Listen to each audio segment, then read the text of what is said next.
Estudante VET, você já entendeu no último vídeo como uma alteração na circulação do fígado pode fazer uma substância como a amônia chegar até o cérebro e provocar sinais neurológicos. Agora eu quero mudar um pouco o foco, porque existe um outro sinal clínico muito associado às doenças hepatobiliares que costuma gerar bastante confusão nas provas. A icterícia. Você provavelmente já viu aquele animal com as mucosas amarelas, com a esclera amarelada ou até com a urina mais escura ou a pele amarela. E talvez até tenha aprendido que isso significa que tem um aumento de bilirrubina no sangue. Só que quando o professor apresenta um caso clínico e pergunta se a icterícia ela é pré-hepática, hepática ou pós-hepática, muita gente trava. E isso acontece porque a gente acostuma decorar os 3 nomes, mas não acompanha o caminho que a bilirrubina deveria fazer dentro do organismo. Então hoje nós vamos fazer diferente. Ao invés de decorar essas 3 listas de doenças, nós vamos acompanhar a bilirrubina desde o momento em que ela é produzida até o momento em que ela é eliminada. E a partir desse caminho, você vai entender o porquê o animal pode ficar ictérico, mesmo tendo um fígado estruturalmente preservado.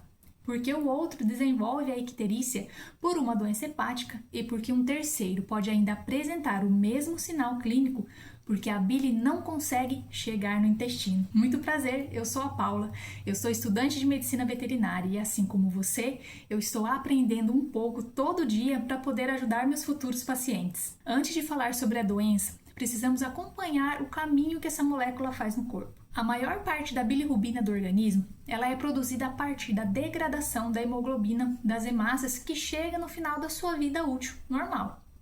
Quando essas células são destruídas, o grupo M da hemoglobina passa por uma sequência de transformações e dá origem à bilirrubina não conjugada. E aqui aparece uma informação importante para as nossas provas. Essa bilirrubina ela ainda não é hidrossolúvel, por isso ela circula no sangue ligada à albumina, que funciona como uma espécie de transportadora levando essa molécula até o fígado. Quando essa molécula ela chega aos hepatócitos, a bilirrubina ela é captada. Ela passa por um processo chamado de conjugação, no qual ela é ligada ao ácido glicurônico. E a partir daí, temos então a bilirrubina conjugada, que é hidrossolúvel.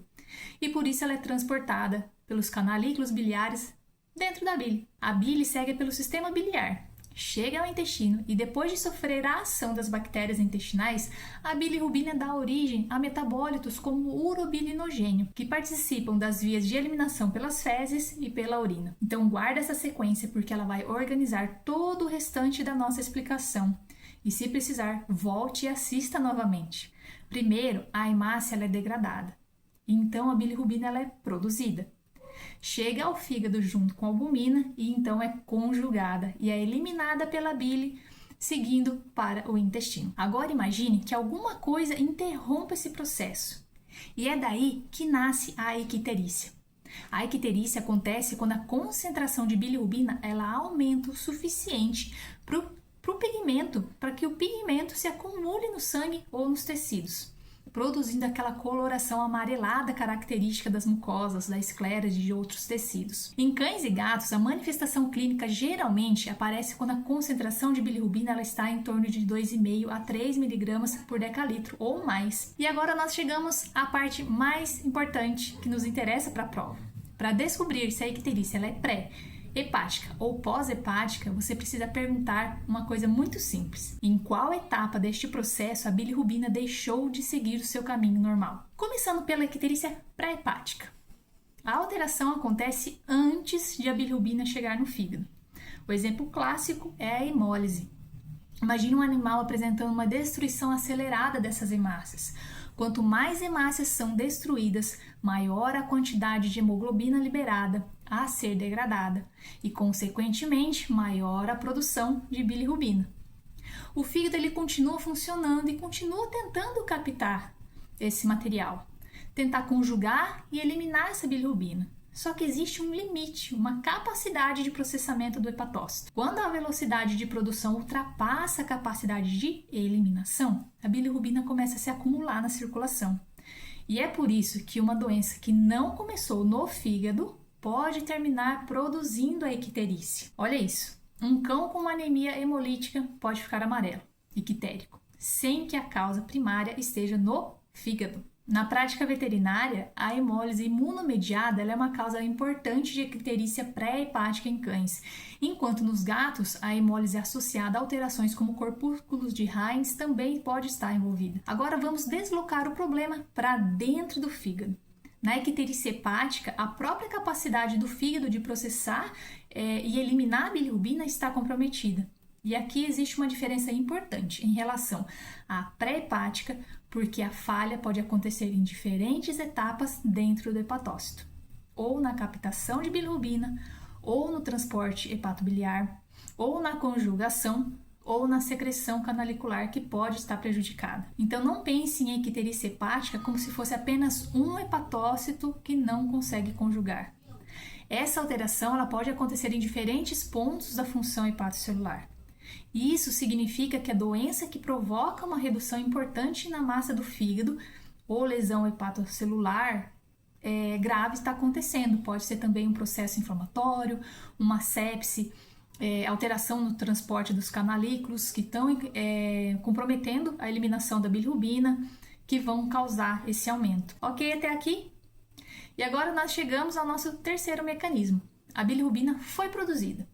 O fígado conseguiu captar e conjugar, só que existe um obstáculo depois do hepatócito. A bile ela não consegue seguir normalmente pelo sistema biliar. Esse cenário é da icterícia pós-hepática. Aqui entra alterações que provocam colestase, obstrução das estruturas biliares extrahepáticas, como problemas no envolvimento em ducto biliar comum, vesícula biliar ou outra estrutura do sistema biliar. Ou pode ter também um extravasamento de bile quando existe uma ruptura dessa vesícula. E existe uma consequência importante dessa obstrução. A bilirrubina conjugada, que deveria ser eliminada pelos canalículos e seguir para o intestino através da bile, não consegue. E quando esse fluxo ele é interrompido, ela não consegue chegar no seu destino final e pode retornar para a circulação. Nesse momento, uma molécula que já foi processada pelo fígado começa a se acumular no organismo. E é por isso que não basta olhar para o animal ictérico e concluir imediatamente que ele possui uma doença primária no fígado. A icterícia ela é um sinal clínico. A causa pode estar antes do fígado, dentro do fígado ou depois do fígado. E é exatamente por isso que essa classificação é tão importante.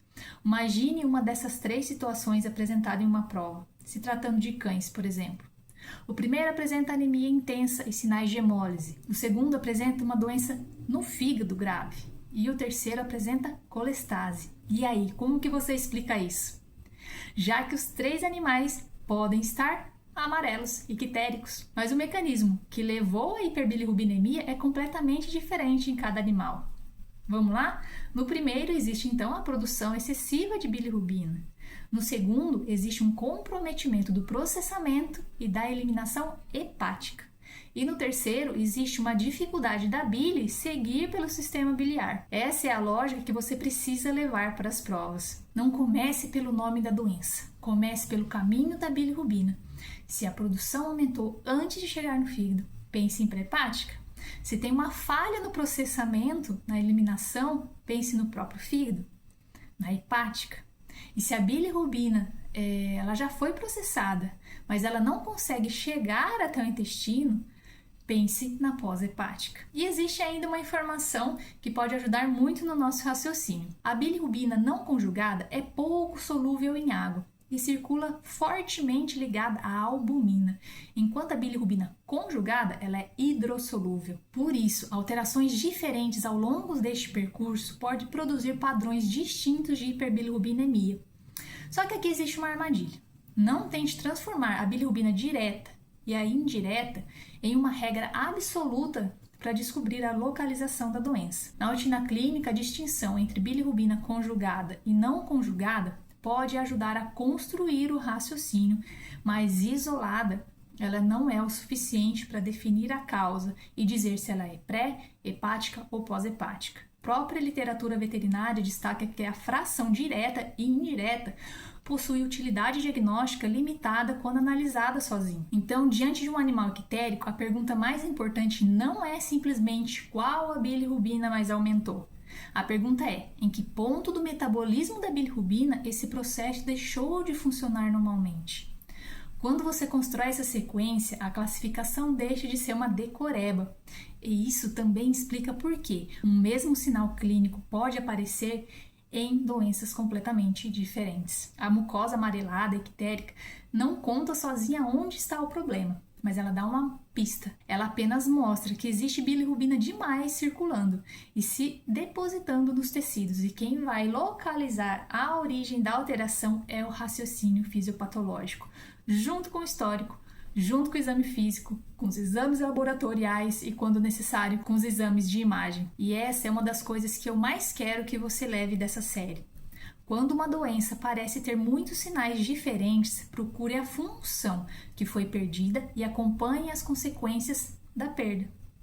Foi assim que nós entendemos a encefalopatia hepática no vídeo anterior. Se você não assistiu, vai no canal e veja esse vídeo. E é assim que nós conseguimos entender a icterícia agora. Se esse vídeo conseguiu organizar essa parte da hepatologia para você, já deixa o seu gostei, porque isso ajuda esse conteúdo a chegar aos outros estudantes de medicina veterinária, que também estão tentando transformar fisiopatologia em raciocínio clínico. Se você quer revisar esse conteúdo com materiais mais objetivos para as provas, os meus resumos e materiais de estudos estão disponíveis no meu site. O link está na descrição e também fixado no primeiro comentário. No próximo vídeo nós vamos continuar dentro do sistema hepatobiliar, mas vamos sair da bilirrubina e olhar para outra consequência importante das doenças do fígado: a perda da capacidade de produzir e armazenar substâncias fundamentais para o organismo. E é aí que você começa a entender por que um animal com doença hepática pode apresentar alterações na coagulação, no metabolismo e até na resposta do organismo em diferentes situações. Então se inscreve no canal e acompanha a sequência, porque ela foi construída para ajudar você a ter o passo a passo desse raciocínio, sem transformar a hepatologia em uma lista interminável de coisas. Te vejo no próximo vídeo.